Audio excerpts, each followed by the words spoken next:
Jonathan Hale had always loved hotel lobbies. The marble floors, the scent of polished wood, the low hum of wealth quietly congratulating itself. It was a place where deals were made without being spoken, where glances and handshakes carried more weight than contracts. Tonight, it felt like the crown jewel of his recent victories. A multi-million-dollar software merger signed, investors flying in from 3 continents. His girlfriend's hand looped effortlessly through his arm like she'd been born to be. "Photograph there, Jonathan," she purred, leaning in just enough for the press to catch the gesture. "You're glowing." He smiled. Of course he was. The cameras were out. His name was trending. The air tasted like champagne. They stepped through the sliding glass doors into the lobby of the Sterling Regent. Gold fixtures, crystal chandeliers dripping light over a floor so clean it looked poured rather than laid. He scanned the room, already rehearsing the charming nods and handshakes for investors who'd be arriving any minute. And then the crowd shifted. A group of tourists wheeled suitcases past, parting just enough for a narrow gap of vision to open. She was standing by the check-in desk at Elena.T. First, he thought it was the trick of the light, or maybe the haze of too much champagne on the flight. But no, he'd know that posture anywhere. Shoulders squared in quiet defiance, hair falling in loose waves the way she used to wear it before bed, before their fights. But it wasn't Elena alone that made his chest constrict. It was the boy standing beside her. Small, maybe 6 or 7. Dark hair. And eyes, God, those eyes. That exact gray-green. That faint ring of gold around the iris. His eyes. Jonathan stopped walking. His girlfriend glanced up, confused. "What is it?" He didn't answer. Couldn't. His brain was a storm surge, logic short-circuiting as 1,000 calculations raced through him. It couldn't be. Elena bent slightly to speak to the boy, her lips curving in a small smile, the same one she used to give Jonathan when she was hiding something. The boy nodded, clutching her hand tighter. Jonathan's chest tightened. The girlfriend's voice came sharper now. "Jonathan, stay here," he murmured, stepping forward before he'd even decided if he wanted to be seen. Each step across the lobby was heavy, the muted thud of his Italian loafers sounding like gunshots in his head. Elena looked up mid-sentence, her eyes locking on his. For a moment, one raw, breathless moment, everything in the room dissolved. No cameras, no investors, just her. And the boy, her fingers tightened around the child's hand. She didn't smile, didn't frown, just braced herself. "Jonathan." Her voice was low, cautious, as if the air between them might shatter. "Elena." His own voice felt foreign in his mouth. What is this?" His gaze flicked to the boy, then back to her. She didn't answer. Instead, she crouched slightly, speaking to the boy in a tone just loud enough for Jonathan to catch. "Lucas, remember what I told you? About strangers?" The boy nodded slowly, never looking away from Jonathan. That name, Lucas, hit him like a sucker punch. "Elena," he said again, softer now, but his words carried the weight of a demand. "Is he?" She straightened, her expression a wall. "We're not doing this here." "I think we are," Jonathan replied, the edge in his voice slicing through the air. Around them, conversations in the lobby thinned, replaced by the awkward stillness that comes when wealthy people realize drama is unfolding within earshot. "Jonathan," she said, her voice low and deliberate, "walk away." His mind was screaming at him to ask the question outright, "Is he mine?" But some deeper instinct told him she wouldn't answer. Not here, not in front of an audience. Still, he stepped closer, just enough to see the boy's features more clearly. The shape of the jaw, the slight dimple in the chin.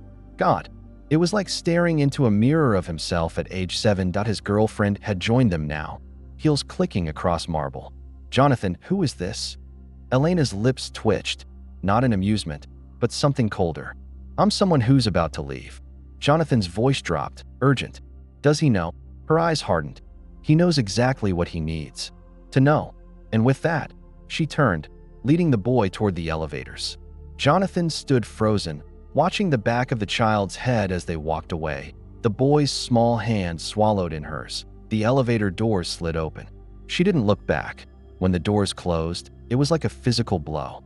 Jonathan blinked. The room suddenly too bright, too loud. His girlfriend's voice cut through the static. "Jonathan, what the hell just happened?" He didn't answer. Couldn't, because if Lucas was his son, then Elena had kept him hidden for years.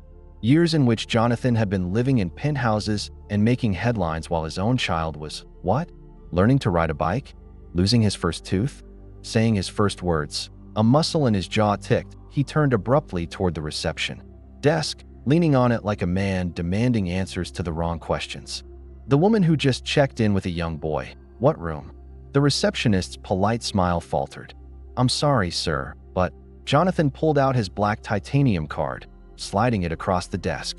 The message was clear. Everything has a price. I'm sorry, Mr. Hale, the receptionist said again, more firmly this time.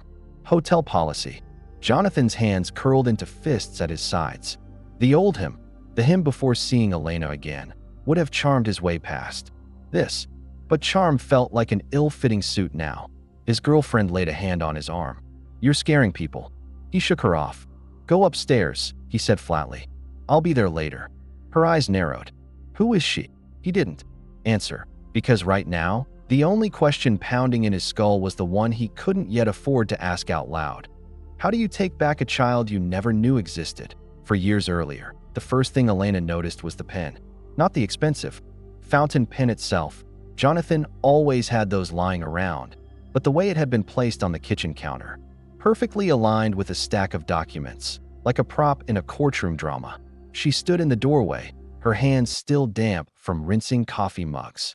What's all this? Jonathan didn't look up from his phone. We need to talk. She hated that phrase. It never meant what it was supposed to. In their marriage, we need to talk was code for I've already decided, and you're just here to be informed. He finally slid the phone into his pocket, gesturing toward the stack. It's a divorce agreement. My lawyers drew it up. Her stomach dropped. I'm sorry, what? Jonathan's tone was maddeningly calm, as if he were announcing a change in dinner plans. We've been unhappy for a while. This is cleaner. No lawyers fighting, no drawn-out drama. Her fingers hovered over the papers. The words blurred together. Dissolution of marriage, mutual consent, non-disclosure agreement. It was all there in black and white. The legal dissection of their life. And the NDA? She asked, voice trembling. That's standard, he replied, as though explaining a tax form. You don't talk to the press. You don't talk to my competitors. You don't talk to anyone about us. She laughed, a sharp, humorless sound. About us? Or about you?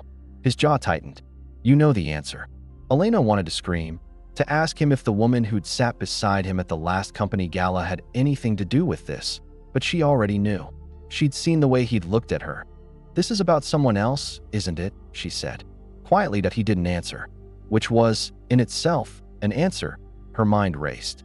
No home, no savings in her name. Jonathan had convinced her early in their marriage to keep the finances efficient under his control. She'd given up her career to support his, telling herself it was a partnership. Now she was realizing it was a transaction, and the contract had expired. I'm not signing this, she said, stepping back. Jonathan's voice hardened. If you don't, this gets ugly. I have the best attorneys in the city. You'll end up with nothing. This way, you at least get something.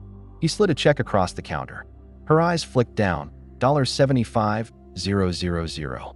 A severance package for a marriage. Her vision blurred with hot tears, but she forced her voice to steady. Do you even hear yourself? You're trying to buy my silence. I'm trying to protect both of us. He replied, but there was no softness in his tone. It was pure strategy. That night, Elena packed a suitcase. The penthouse windows glittered with the lights of the city below, but she couldn't look at them. She kept thinking of the first night she'd moved in, how she believed those windows meant safety, success, permanence. Jonathan didn't say a word as she zipped the bag shut. He didn't try to stop her. In his mind, she was already gone. When the elevator doors closed behind her, she felt a strange numbness settle over her, heavier than grief. 2 weeks later, she learned she was pregnant. The results stared back at her from the thin blue lines on the test strip. Her first thought was a sick mix of disbelief and fear. Jonathan couldn't know. Not now. Not with the divorce papers still fresh. She sat on the edge of the bathtub, her hands pressed against her flat stomach, tears pooling in her eyes. A child. Their child. And just like that, the numbness cracked. Something else took its place. Not joy exactly, but a fierce, protective instinct that surprised her with its force. The next months were a blur of exhaustion and quiet battles. She stayed in a tiny sublet apartment with peeling wallpaper and a neighbor who played the trumpet at 2 a.m. She found part-time work at a bookstore, shelving hardcovers with one hand and steadying her belly with the other. Jonathan never called. Not once. And she never told him. Some nights, she lay awake wondering if she was being selfish. Maybe Lucas deserved to know his father. Maybe Jonathan would even care. But then she'd remember the cold look in his eyes that morning in the kitchen, the way he'd reduced her to a liability to be managed. She decided that whatever Lucas needed, it wasn't that. Labor was long and brutal. It was just her and a nurse she barely knew, holding her hand when the pain threatened to split her in half. No one waiting in the lobby. No one pacing the halls. When Lucas finally came, she held him against her chest, his tiny breaths warming her skin. In that moment, she made herself a promise. Jonathan Hale would never own a piece of this child's heart the way he had owned hers. Motherhood stripped her bare. The nights were endless. Lucas crying until her arms ached. Formula cans dwindling, faster than she could afford to replace them. She learned to budget like a survival skill, stretching $20 into groceries for a week. She learned to walk him to daycare in the rain because the bus fare had to go toward diapers. But she also learned the quiet victories. Lucas's first laugh, a bubbling sound that made her forget every sleepless night. His first steps, unsteady but determined, across the uneven carpet. The way he would press his small hand against her cheek, like she was the only safe place in the world. Each milestone hardened her resolve. Jonathan might have the penthouse, the company, the headlines, but she had Lucas, and she'd keep him, far from the cold machinery of his father's life. Still, the fear never left. Whenever an unfamiliar car slowed near the apartment, her stomach knotted. Whenever a stranger asked Lucas's age, she bristled, wondering if it was idle curiosity or a thread leading back to Jonathan. By the time Lucas turned 4, Elena had built a fragile stability. She'd moved into a better apartment, picked up extra shifts, even started writing again in the evenings. Short stories about women who fought impossible odds and won. Jonathan was a ghost. She saw his face sometimes in magazines at the checkout line, always smiling beside some new woman, always dressed in the perfect armor of wealth. She'd turn the page without reading. She thought she was safe. She thought the past was buried. And then, 4 years later, she stepped into the Sterling Regent lobby, holding Lucas's hand, and found herself staring straight into the eyes of the man who'd once dismantled her life. Only this time, he wasn't the one holding all the power. Jonathan barely slept. The soft sheets of the Sterling Regent felt like sandpaper, every turn of his body scraping against the images replaying in his mind. The boy's face, the way Elena had shielded him, the stubborn set of her jaw. Lucas. She'd said his name, like it belonged to her alone. By morning, Jonathan's mind was sharp with a restless clarity. He'd spent years building an empire where information was power, and now the most vital piece of information in his life was hidden behind Elena's eyes. He spotted them before breakfast. The corridor leading to the conference wing was quiet, lined with heavy carpet that muted every footstep. At the far end, he saw her.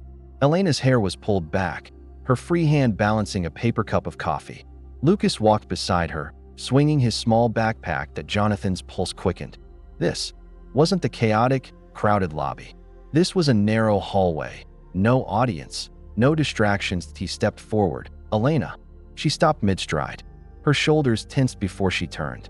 Lucas followed her gaze to Jonathan, then stepped slightly behind her leg. Jonathan. She said flatly. You're up early. Not early enough, apparently. His eyes flicked to the boy. You didn't tell me. Her grip on the coffee cup tightened. We're not doing this here. Yes, we are. He took another step closer, lowering his voice. Is he mine? Lucas's eyes darted between them. Mom.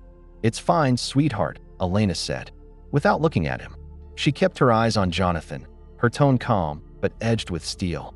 You need to step back. Jonathan ignored the warning. I just want an answer. You want control, she corrected. Same as always. He exhaled sharply through his nose, a sound halfway to a laugh. If he's my son, you don't get to call him that. The words landed harder than she probably intended, slicing past his composure. For a moment, neither of them moved. The only sound was the faint hum of the air conditioning. Finally, she shifted her weight, guiding Lucas toward the side hallway. "We have somewhere to be. Elena, goodbye, Jonathan." And just like that, she was gone. Jonathan stood, alone in the hallway, his mind a tangle of disbelief and humiliation. She'd walked away, twice now, and both times she'd left him with more questions than answers. The elevator at the far end chimed, breaking his trance. He turned, spotting Ava, his girlfriend, emerging with her phone pressed to her ear. She was in a cream silk blouse, hair perfectly arranged for the day's investor meetings. "There you are," she said, slipping the phone into her bag. "I woke up and you were gone. Just needed some air," he said. Ava studied him for a beat too long. "Is that what we're calling hallway stalking now?" Jonathan stiffened. "What's that supposed to mean?" "You were staring down. That woman yesterday in the lobby," Ava said lightly, though her eyes were sharp. "And now you're out here first thing in the morning, looking like you've seen a ghost. Who is she?" "No one you need to worry about."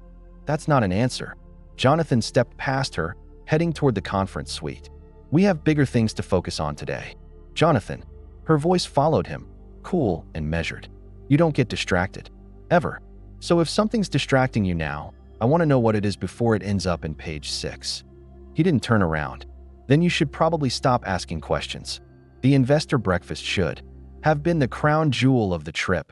Jonathan surrounded by hedge fund partners, tech visionaries, and industry journalists, all leaning in for his insights. And yet, halfway through a presentation on market expansion, he realized he couldn't recall the last sentence he'd said. He saw Lucas's face instead, the faint scar on his eyebrow, the way his gaze didn't flinch when meeting Jonathan's. In the lobby, when the meeting ended, Ava slid into the chair beside him, all smiles for the investors lingering nearby. "You're distracted," she murmured without looking at him. "I'm fine." "Liar." Jonathan forced a smile for the cameras snapping photos across the table. "Drop it, Ava." By late afternoon, he was in his suite, phone in hand. It took one call to his private investigator in New York. "I need you to run a background check," Jonathan said as soon as the line connected. "Name's Elena Marquez. Find everything. Where she's living, what she's doing," and he hesitated, jaw tightening. "If she has a kid, a boy, 6 or 7, get me proof." The investigator's voice was brisk. "Understood. Anything else?" "I want it yesterday." That night, Ava didn't come back to his suite. She texted instead, "Call me when you're ready to tell me the truth." Jonathan didn't reply. His mind was locked on one image, the possibility of a paternity test in his hand, confirming what he already knew in his gut. Because if Lucas was his son, this wasn't just about rights. It was about legacy. And Jonathan Hale didn't leave loose ends. 2 days later, the first email from the investigator landed just past midnight. Attached was a grainy photo. Elena and Lucas walking out of a school building, her hand resting protectively on his shoulder. Jonathan stared at it until the screen blurred. There was no denying it anymore. The boy wasn't just similar, he was identical. The next morning, Ava confronted him in the suite. "You've been weird since we got here, and I'm not stupid. You're hiding something." Jonathan zipped his cufflinks with deliberate slowness. "It's personal." Her laugh was short, incredulous. "Personal? We've been together for a year, and you've never used that word before. So what, she's an ex?" "A fling." Jonathan met her gaze in the mirror. "She's my ex-wife." Ava blinked, thrown off balance. "And the kid?" Jonathan didn't answer. "That's it, isn't it?" Ava said, her voice sharpening. "That's why you've been staring at him like you're trying to solve a puzzle. Because he's yours." Jonathan finally turned, his voice low. "If you want to keep making assumptions, be my guest. But don't think you're going to leverage them." She stepped closer, her perfume sharp in the air between them. "I'm not the enemy here, Jonathan. But if this story leaks, you'll have more than one enemy." When he left the room, Ava was still standing there, arms folded, calculating. Jonathan didn't care. The next move wasn't about her. It was about Elena and the boy. The quiet tension that had been brewing since the lobby was about to break. And when it did, it wouldn't just be a family matter. It would be a war. Elena had learned to measure time in small victories. Lucas's first laugh, his first step, the way he could now button his own shirt without fumbling. These were milestones. She tucked away like precious stones, reminders that the life they'd built together, no matter how fragile, was theirs. But those victories had come at a price. The early years were a blur of exhaustion. There had been nights when Lucas cried for hours and she'd pace the apartment floor, whispering lullabies she could barely remember the words to. Nights when the rent notice sat on the kitchen counter while she calculated if she could stretch the grocery money until her next paycheck. She became an expert in making something out of nothing, meals built from pasta, canned tomatoes, and the last half of a bell pepper. She learned which thrift stores restocked on Tuesdays, which grocery aisles hid the steepest discounts. And Lucas learned to adapt. By the time he started school, he was small for his age, but quick-witted. He'd ask questions that caught her off guard, about why some kids had weekend dads, or why their apartment didn't have a doorman like the buildings they passed. On the way to the park, she always answered carefully, with enough truth to satisfy him, but never enough to open the door to Jonathan's shadow. "Some families are just different," she'd say. "What matters is that we're together." And Lucas, trusting, would nod and move on. But the world wasn't always kind. There were bullies, kids who noticed his worn sneakers or the fact that his lunchbox wasn't filled with the shiny pre-packaged snacks everyone else seemed to have. Lucas learned to stand his ground, but she could see the moments when the hurt slipped through. One afternoon, when he was 7, she found him in his room, tearing the logo off his backpack with scissors. "Why are you doing that?" she asked. Gently. "They said it's fake," he muttered, her heart twisted. She crouched beside him. "Lucas, listen to me. It doesn't matter what's on your backpack. What matters is what's in here." She tapped his chest. "That's what makes you worth something." He gave her a small, unsure smile, and she knew the words wouldn't erase the sting entirely, but maybe they'd plant something stronger. Still, the fear was always there. It lived in the quiet moments, when the phone rang from an unknown number or when a sleek black car slowed near their building. It whispered in her ear at night, reminding her that Jonathan existed somewhere out there, with the money and lawyers to take Lucas away if he ever decided he wanted him to. In those moments, she would slip into Lucas's room, watch him sleep, and silently promise that she'd never let that happen. Then came the day the promise cracked. It was a Tuesday afternoon, and she was leaving Lucas's school after pickup. The street was busy, parents chatting, kids darting between parked cars. But something in her peripheral vision caught her attention. That a man she didn't recognize was leaning against a lamppost across the street, camera in hand.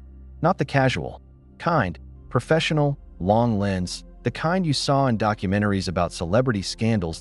First she told herself she was imagining it. He could have been a parent, a tourist, anyone. But when she glanced back a minute later, he was aiming the lens directly at them. Her pulse spiked. She tightened her grip on Lucas's hand. "We're taking the long way home," she murmured. "Why?" he asked, looking up at her. "Just felt like it," she said, forcing a smile. They walked quickly, weaving through side streets until she was sure they'd lost him.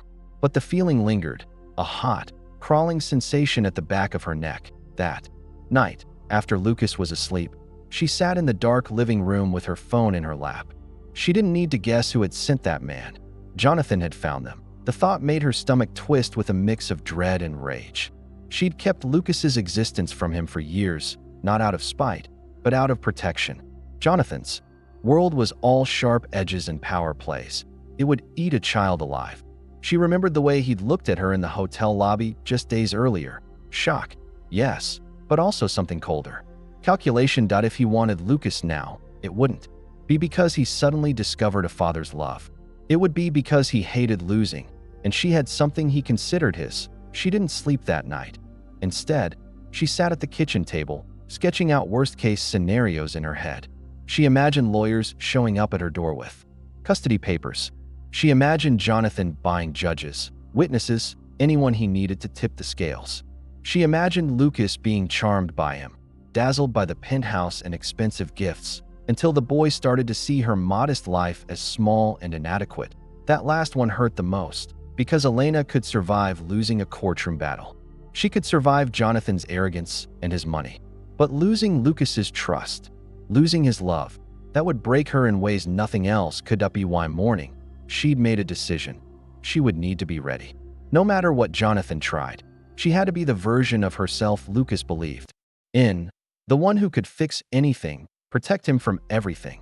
She called in sick to work, spent the day gathering every scrap of documentation she could find: birth certificate, daycare forms, medical records. Anything that proved she'd been there for every moment of his life. While Jonathan had been absent, that IT was a small arsenal, but it was hers. That night, Lucas crawled into her lap while she was sorting papers. "Mom, why are you looking at all my stuff?" She kissed the top of his head. "Just making sure we keep it safe." He leaned back to look at her. "Are we okay?" The question caught her off guard. She forced a smile, brushing a strand of hair from his forehead. "We're better than okay. We've got each other, right?" "Right," he said, satisfied. She held him tighter, inhaling the scent of his shampoo, and let the truth settle deep in her chest. Jonathan had started something, and Elena would burn the whole world down before she let him finish it. The rain outside felt like an omen, steady, cold, relentless. Elena sat in the corner booth of the little cafe she'd chosen for its anonymity. Lucas was at school. She had 30 minutes before she had to pick him up, just enough time to get through whatever this meeting was. If she could keep her hands from shaking, Jonathan Hale walked in like he owned the place. He didn't belong here among chipped mugs and wobbly tables. His tailored navy suit was too sharp, his leather shoes too polished, his presence too large. People glanced up from their coffees, and some recognized him immediately. The tech millionaire from TV interviews and glossy magazine covers. He'd always known how to take up a room. Elena. His voice was smooth, but it carried that edge she knew all too well. Control disguised as civility. "Jonathan," she replied, not standing. She wouldn't give him the satisfaction that he slid into the seat across from her without asking. The smell of his cologne, cool, expensive, made her want to choke. He took his time, folding his coat, smoothing the sleeve of his suit jacket, as though they weren't sitting on a ticking bomb. "I'll skip the pleasantries," he said, leaning in. "I know." Her stomach tightened. "Know what?" He smirked. The same smirk that used to precede bad news. "About the boy, Lucas." Elena's pulse roared in her ears. Don't lie to me." He pulled a manila folder from his briefcase and slid it across the table. The paper inside caught the light. Lab reports, photographs, timelines. "I hired someone. Private investigator. DNA doesn't lie."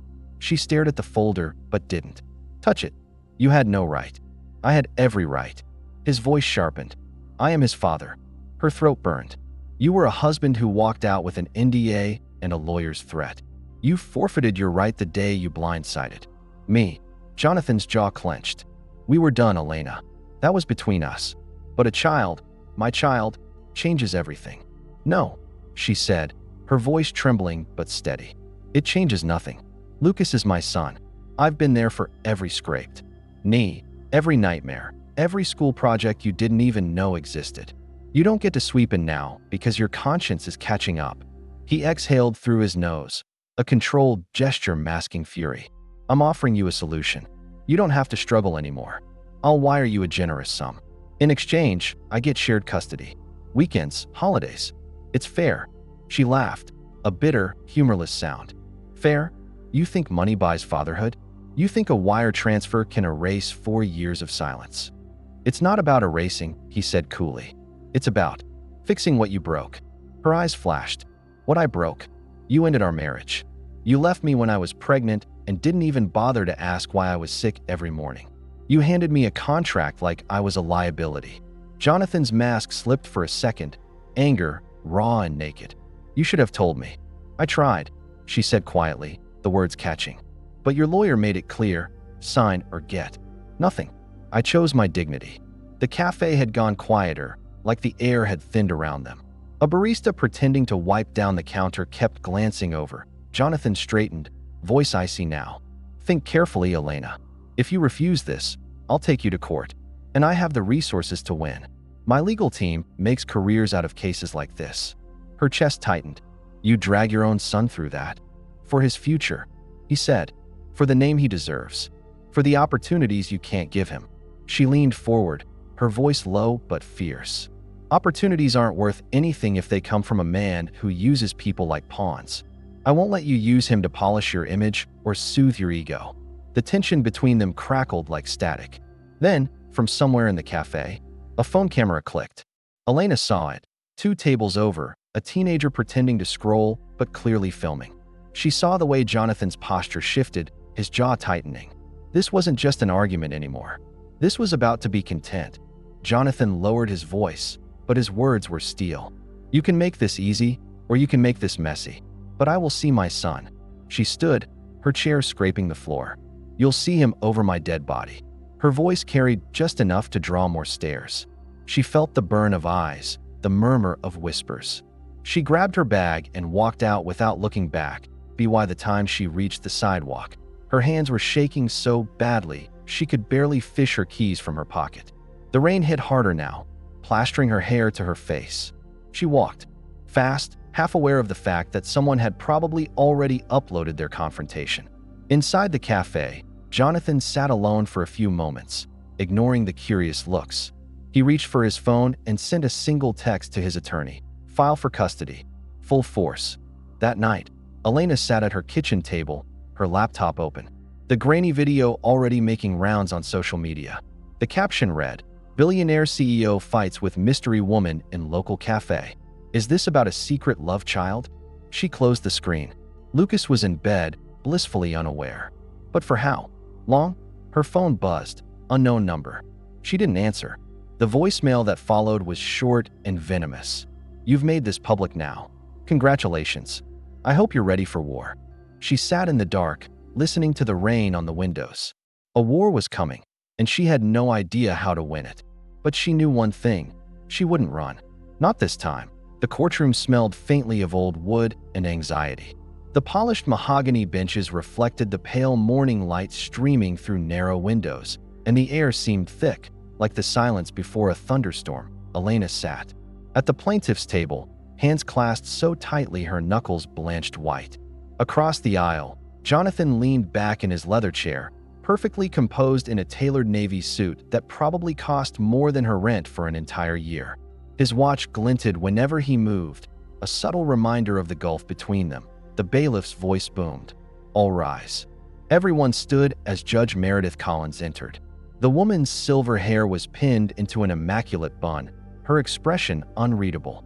Elena had done her research. Collins had a reputation for being fair but cautious, a stickler for evidence over sentiment. That worried her. Sentiment was all she had. When the formalities ended, Jonathan's lead attorney, Robert Halvorson, stood. He was the kind of man who looked born in a three-piece suit, tall, angular, with a voice like polished steel. "Your Honor," he began, "this is not a matter of love lost, nor a vendetta between former spouses. This is about the well-being of a child, my client's son, who deserves the stability, resources, and opportunities that only his father can provide." Elena could almost hear the subtext. Resources she couldn't match, opportunities she couldn't afford. Halvorson clicked a button, and a slideshow lit up the screen facing the court. Photos of Jonathan's sprawling estate, tennis courts, swimming pool, private library. Then shots of Lucas's current life. A small apartment kitchen, the worn-out sneakers Elena had bought on sale, the cramped twin bed felt like being stripped in public. Elena's stomach churned, but she forced her eyes forward. "Ms. Ramirez," Halvorson continued, "has done her best. But her best is not enough. Mr. Hale is offering not only shared custody, but a world-class education, healthcare, and travel experiences that will enrich Lucas's life beyond imagination." He stepped back, smugged. Elena's attorney, Sarah Levin, rose slowly. Sarah was no corporate shark. Her suit was 2 seasons old, and her files were stuffed into a worn leather briefcase. But her eyes had a quiet fire. "Your Honor," Sarah said, "what Mr. Halvorson calls opportunity, I call possession. Mr. Hale is not here because he suddenly discovered a paternal instinct. He is here because he saw his ex-wife and her son, their son, living without him. And that wounded his pride." Jonathan's jaw tightened, but he didn't speak. Sarah continued. "Ms. Ramirez raised Lucas alone. She fed him, clothed him, comforted him when he was sick. She taught him to ride a bike. She sat through every parent-teacher meeting. And she did this without a penny of Mr. Hale's fortune, because he made sure of it." The judge's gaze flicked between the 2 tables. Then Sarah called Elena to the stand. The walk to the witness box felt endless. Elena's heels clicked softly on the tile. each step echoing in the cavernous room. She took the oath, her voice steady even though her hands trembled. "Ms. Ramirez," Sarah began, "can you tell the court what happened after Mr. Hale filed for divorce?" Elena swallowed. "He had me sign an NDA, said it was to protect his business reputation. I was given nothing. No alimony, no house. I moved into a one-bedroom apartment and worked 2 jobs. I found out I was pregnant a few weeks later." "And did you tell Mr. Hale about the pregnancy?" She shook her head. "No, I didn't think he'd want to know. He'd already made it clear I was an inconvenience." Jonathan shifted in his seat, but Sarah's voice cut the silence. "And did you ever ask him for financial help?" "No, I didn't want my son to grow up thinking love came with a price tag." Halvorsen stood for cross-examination. His smile was thin, rehearsed. "Ms. Ramirez, isn't it true that by not informing Mr. Hale of his child, you denied him the right to be a father?" Her pulse quickened. "I denied him the right to use my child as leverage. That's not the same thing. Leverage? Or love?" He countered. The question hung in the air like smoke. Elena opened her mouth, but the judge intervened. "Mr. Halvorsen, keep your questions relevant." The rest of the morning unfolded like a play written for Jonathan's benefit. His witnesses, business associates, charity partners, testified about his generosity and moral character. A child psychologist, hired by Jonathan, suggested Lucas would benefit from male guidance. By lunchtime, Elena felt cornered. Every glance at Jonathan showed the same unflappable mask, the same calculated confidence. But she noticed something else, too. His new girlfriend, Clarissa, sitting in the gallery. She watched Elena with an expression that was almost entertained. After the recess, Sarah brought her final witness, Maria Ortiz, Elena's neighbor. Maria was a grandmotherly figure with a warm voice and sharp memory. "I've seen Elena with that boy since he was born," Maria told the court. "She's a good mother. Teaches him manners, kindness. She doesn't have much, but what she has, she gives to him. And he's happy. You can't buy that with money." It was a small victory, but Elena clung to it when the judge adjourned. For the day, the room buzzed with whispers. Elena gathered her things quickly, but Jonathan approached before she could leave. "You're making this harder than it needs to be," he murmured, low enough that only she could hear. She met his gaze. "No, Jonathan, you are." For the first time, his mask slipped, just slightly. She saw the irritation flare in his eyes, the need to control every narrative. As she walked out into the cold evening air, Elena realized the courtroom wasn't just about Lucas. It was about who got to write the story of his life. And she would fight to the last page. The oak-paneled courtroom was a pressure cooker, thick with perfume, cologne, and the faint tang of fear. Elena sat at the plaintiff's table, her hands clasped so tightly her knuckles were white. Her lawyer, Marissa Ortega, whispered, "This is where we hit him. Don't flinch." Across the room, Jonathan Hale looked every bit the untouchable CEO, custom navy suit, watch worth more than Elena's car, and that faint smirk he wore like armor. His high-powered attorney, Vincent Kroll, stood beside him like a bodyguard in Armani. Judge Foster adjusted her glasses. "Mr. Hale, please take the stand." Jonathan rose with the slow confidence of a man who'd made billion-dollar deals before breakfast. The bailiff swore him in, and the room stilled. Cameras weren't allowed, but that didn't stop every reporter from scribbling like their pens were on fire. Kroll began with a gentle, direct examination, setting Jonathan up like the hero of his own story. "Mr. Hale, could you tell the court about your success in business?" Jonathan leaned forward slightly, voice smooth. "I built Hale Tech from my college dorm room. I employ over 800 people now. My time and resources are dedicated to building innovation and a better future. And do you believe you'd be a capable father to Lucas? Without question, I can provide him with every opportunity, education, security, stability, things I worry his mother cannot." Elena bit the inside of her cheek. She knew this was coming, but hearing him reduce her to less than still sent a hot rush of humiliation up her spine. Kroll wrapped up with a bow. "No further questions." Judge Foster turned to Marissa. "Ms. Ortega, your witness." Marissa stood, a slim stack of papers in her hand. Her voice was calm, almost conversational, but Elena could feel the weight behind it. "Mr. Hale, You testified you want to provide stability for your son. Is that correct? Jonathan nodded. That's correct.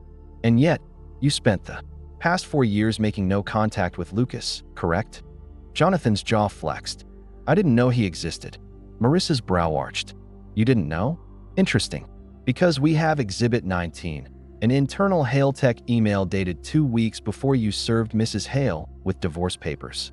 Kroll was on his feet. Objection, Your Honor, relevance. Overruled, Judge Foster said, eyes narrowing at Jonathan. Proceed. Marissa read aloud, voice crisp. Ensure this matter is contained. No publicity.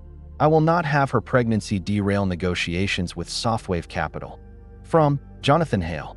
To Rebecca Vance, executive assistant. A low murmur rippled through the courtroom. Jonathan's fingers gripped the armrests. That's taken out of context. Marissa stepped closer. Context. Because the context here looks a lot like you knew your wife was pregnant and you moved to remove her from your life and your company's public image. His smirk faltered, replaced by a thin line of irritation. I made decisions to protect the business. That's what CEOs do. So protecting your share price was more important than protecting your family. Vincent Kroll jumped up again. Objection, argumentative. Judge Foster, sustained.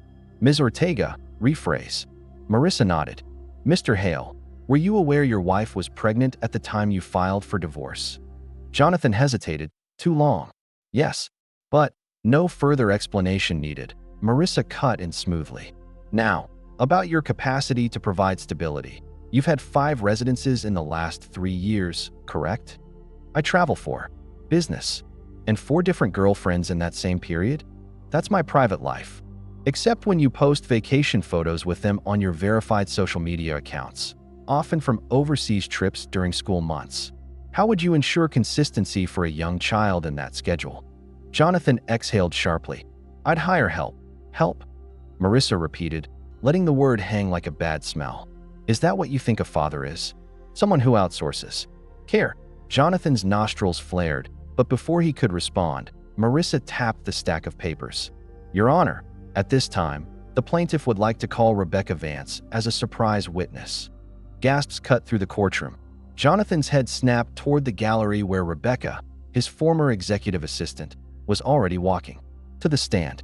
She looked pale but determined. Kroll was visibly rattled. Your Honor, this is highly irregular. Mr. Kroll, you had the same subpoena list. You could have anticipated this, Judge Foster said firmly. Overruled. Rebecca was sworn in. She avoided Jonathan's gaze. Ms. Vance, Marissa began. You worked for Mr. Hale for 6 years, correct? Yes. And during that time, you managed his travel, correspondence, and internal communications? Yes. Marissa's voice softened, coaxing her forward. Do you recall the weeks leading up to Mr. Hale's divorce filing? Rebecca's fingers twisted in her lap. I do.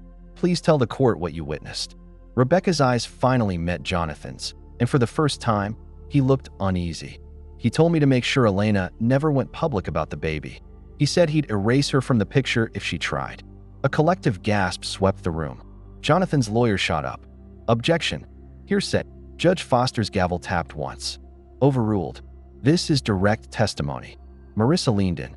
Did Mr. Hale ever express excitement about becoming a father? Rebecca's voice cracked. No. He said the child would be a liability. That if Elena wanted money, she'd have to sign the NDA and disappear. The sound of someone scribbling furiously in the press row filled the silence. Jonathan's polished image, years in the making, was cracking in real time. Jonathan finally snapped. This is absurd. She's a disgruntled employee I had to let go for. Marissa cut him off. For refusing to shred documents. Isn't that right, Ms. Vance? Rebecca nodded. Yes, I still have copies. For the first time, Jonathan's smirk was gone entirely. His eyes darted to the judge, to Kroll, back to Elena. But Elena just watched, her hands trembling under the table, not from fear this time, but from the electric jolt of vindication. Marissa closed her folder. No further questions, Your Honor. Judge Foster's gaze was cool as she addressed Jonathan. You may step down. As Jonathan walked back to his seat, the reporter's pens moved like a swarm of insects. He still looked like a CEO, but now, the suit felt heavier, the room smaller. And for the first time, Jonathan Hale looked like a man losing control. The rain had not stopped for 2 days, slicking the city streets into dark mirrors. Elena sat at the corner table of a discreet rooftop lounge, one Jonathan had picked, not for nostalgia, but for its privacy. The room smelled faintly of cedar and expensive whiskey, its dim light flattering the men who came here to close deals without leaving a trail. She hadn't wanted to come. Her lawyer had warned her, Jonathan doesn't do meetings. He does traps. But the promise of ending the custody battle without dragging Lucas through more depositions had been enough to make her agree to at least hear him out. Jonathan arrived late. Of course he did. The doors parted like a curtain, and there he was, dark suit, immaculate tie, the faintest smirk tugging at his mouth as if the room were his by default. Elena, he greeted, sliding into the booth opposite her. You look well. The compliment was vague, mechanical. She didn't return it. You said you had an offer, she said, folding her hands on the table so he wouldn't see them clench. Jonathan set a black folder between them. No hesitation, no warm-up. He pushed it toward her like a contract for a merger, because that's all this was to him. $3 million, he said evenly, placed in a trust for Lucas. Immediate payout of $1 million to you personally. In exchange, we agree to joint custody, weekends, alternating holidays, no interference with each other's personal lives. Elena's pulse stuttered. The number was staggering, but the coldness of its delivery made it feel smaller. You think this is a business deal, she said quietly. It is a deal, Jonathan replied. I'm making this easier on you. On both of us. Easier, she repeated, tasting the word. You've dragged me through months of hearings. Had strangers pry into my bank accounts, my mental health. And now you think you can just buy your way into my son's life. I'm his father, Jonathan said, the first sharp edge in his voice. I have a right to him. You had that right when I was pregnant, Elena snapped. You had it when you sent me that NDA and told me to disappear. You didn't want a son, you wanted me erased. For a moment, something flickered in his expression. Regret, maybe, or annoyance at being reminded of it. Elena, he said, leaning in, I am offering Lucas a future you can't give him. Security, opportunities, the best schools. I can make sure he never worries about money.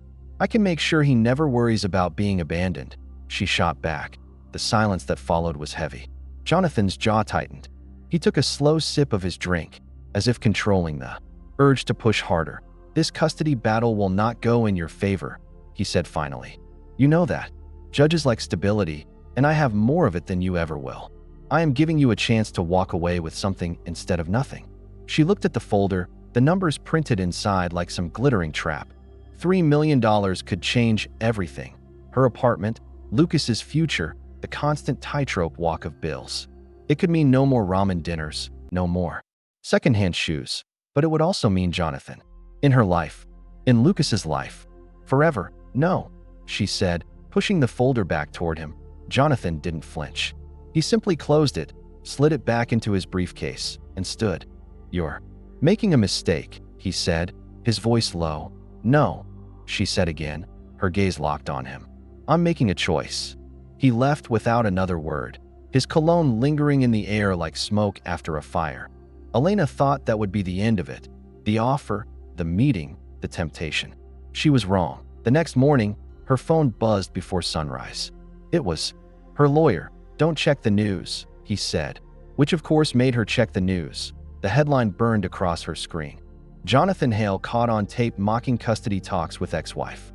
The article included a leaked recording. Jonathan's voice, unmistakable, dripping with contempt. She'll fold.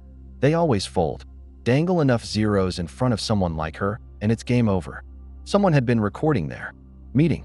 Maybe a staff member at the lounge, maybe someone on his own team. Either way, it was out now, and the internet was eating it alive. The comments section was a wildfire. Disgusting. Money can't buy fatherhood. Lucas deserves better than this. By noon, the clip was on every social media platform, spliced with photos of her leaving court, with strangers framing her as the brave mother standing up to the tech billionaire. She hadn't asked for their sympathy, but it poured in like floodwater. Jonathan's PR team scrambled. He issued a statement about misunderstandings and private negotiations, but the damage was done. Investors whispered. His girlfriend, ever the image-conscious socialite, posted a cryptic story about trust being broken, fueling breakup rumors. Elena should have felt triumphant. And yet, she didn't, because she knew Jonathan. And Jonathan didn't lose. Quietly, she stood at her apartment window that night, watching the rain streak the glass, listening to Lucas's soft breathing from the bedroom. The city hummed below, indifferent to her private war. The media storm had shifted the balance for now, but it wouldn't last. Jonathan would find a way to turn it. He always did.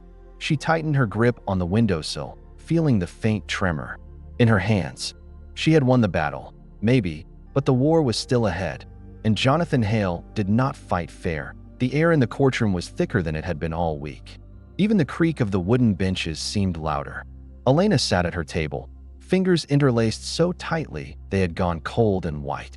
Lucas's drawing, crumpled but intact, rested in her bag, a secret talisman she had clung to through every long day of testimony. Jonathan, immaculately dressed in a slate-gray suit, leaned back in his chair like he owned the building. His lawyer whispered something to him, and a smug half-smile curled at his lips. He believed the outcome was already written. The judge, a sharp-eyed woman with silver streaks in her hair, cleared her throat. The shuffle of papers stopped instantly. In the matter of custody between Mr. Jonathan Carver and Ms. Elena Ruiz, Elena's chest felt tight. She counted each word, each pause. Her lawyer, Marcy, squeezed her arm, a quiet reminder to breathe. The court has reviewed the testimony, evidence, and supporting documentation provided by both parties. Jonathan's fingers drummed once on the table. His eyes didn't leave the judge. Given Mr. Carver's documented history of neglect toward the minor child, the court finds that it is in the best interest of Lucas Ruiz to remain in the primary custody of his mother, Ms. Elena Ruiz. It was like the sound of rushing water filled Elena's ears. The next words floated toward her slowly, almost unreal. Mr. Carver will be granted supervised visitation twice per month, pending further review. Gasps rippled through the spectators' seats. Reporters scribbled frantically. Marcy's grip on Elena's arm tightened, then released, a quiet acknowledgement that they had just done the impossible. Elena's vision blurred for a moment. She looked down at her lap, pressing her lips together, refusing to cry here. Under his gaze, Jonathan's face hardened, his jaw locked in a way that seemed almost painful. His smile was gone, replaced with something darker. He whispered something to his lawyer, who gave a small, stiff nod. The judge concluded the session, her gavel striking once. Court is adjourned. The noise was immediate. Camera shutters, murmured reactions, the scrape of chairs against the floor. Elena rose slowly, her body heavy with the weight of weeks of tension finally breaking. As she gathered her bag, she felt it, the stare. Jonathan stood on the other side of the room, still as stone, his eyes locked on her. Not a look of defeat, but of promise. This isn't over. Elena turned toward the exit, her steps deliberate. Outside the courthouse, sunlight spilled over the marble steps. A crowd had gathered, friends, supporters, strangers who had followed the case online. She did it. Someone shouted. A cheer broke out, cameras flashing as she emerged. Marcy walked beside her like a shield, but Elena paused for a brief moment. She spotted Lucas in the arms of her sister, standing at the edge of the crowd. His eyes lit up when he saw her. She moved toward him, bending down to pull him into her arms. "You're coming home," she whispered into his hair. "And you're staying with me." The reporters called her name, asking if she had anything to say. Elena glanced up, the words forming not for them, but for him, the man still lingering inside that building. "A mother's love," she said clearly, "isn't for sale." The cheer rose again, but Elena knew better than to think this was a clean ending. Jonathan had resources, connections, and a vindictive streak. He had lost the battle, but men like him didn't accept losing. Still, for today, she had won. For today, Lucas was safe. As they made their way down the courthouse steps, hand in hand, Elena allowed herself the smallest smile in years. It wasn't the smile of someone who believed the fight was over.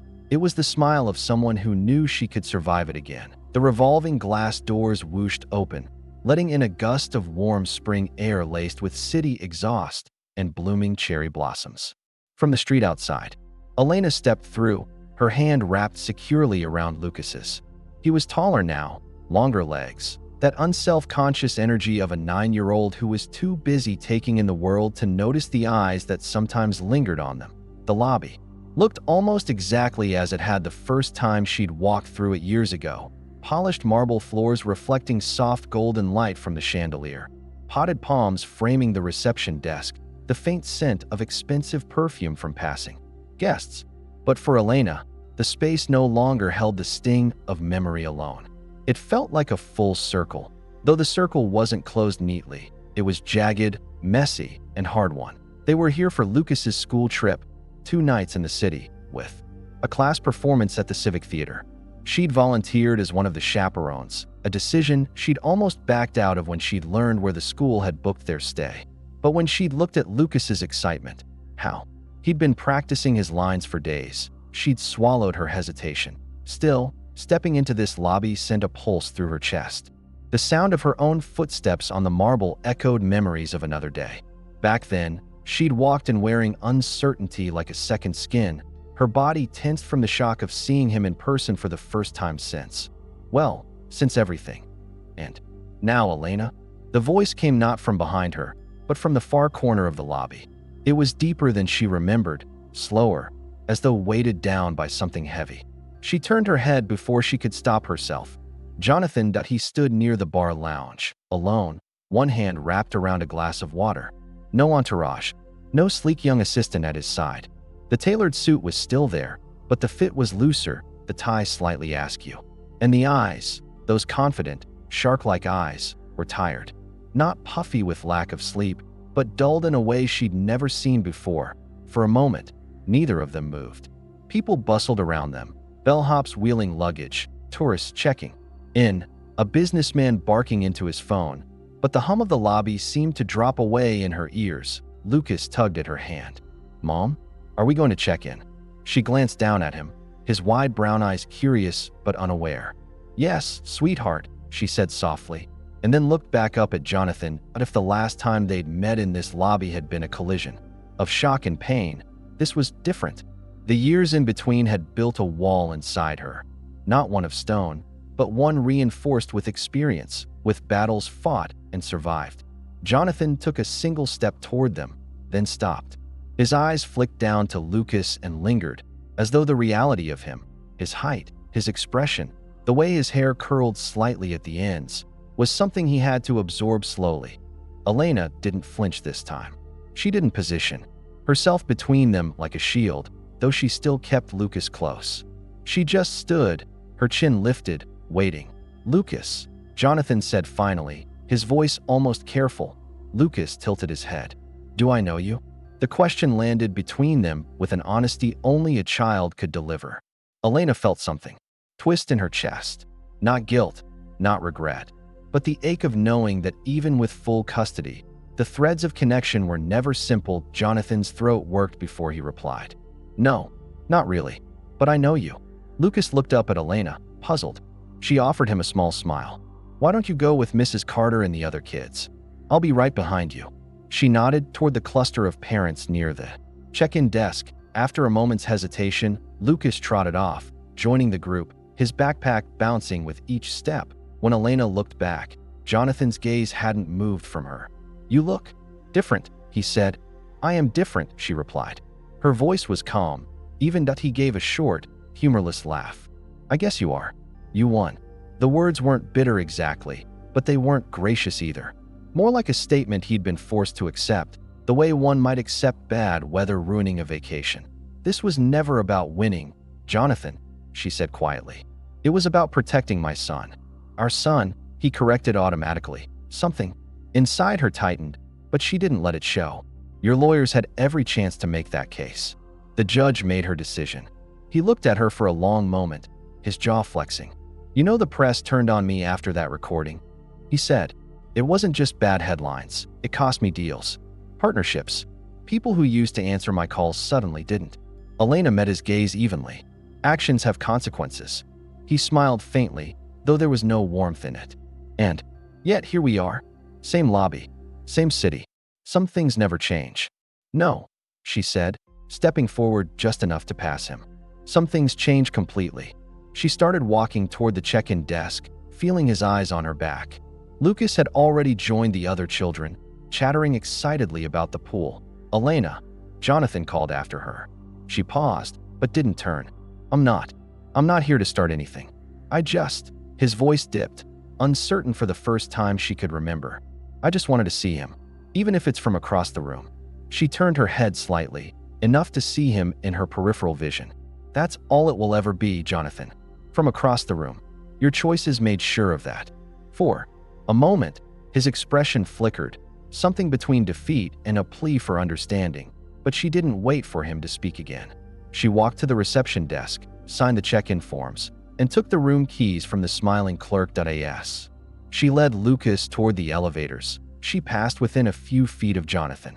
He didn't move, didn't try to stop her. Their eyes met one final time, and in that glance, she felt the shift, not just in their power dynamic, but in herself. Years ago, seeing him had been like reopening a wound. Now, it was just a reminder of a fight she'd already survived.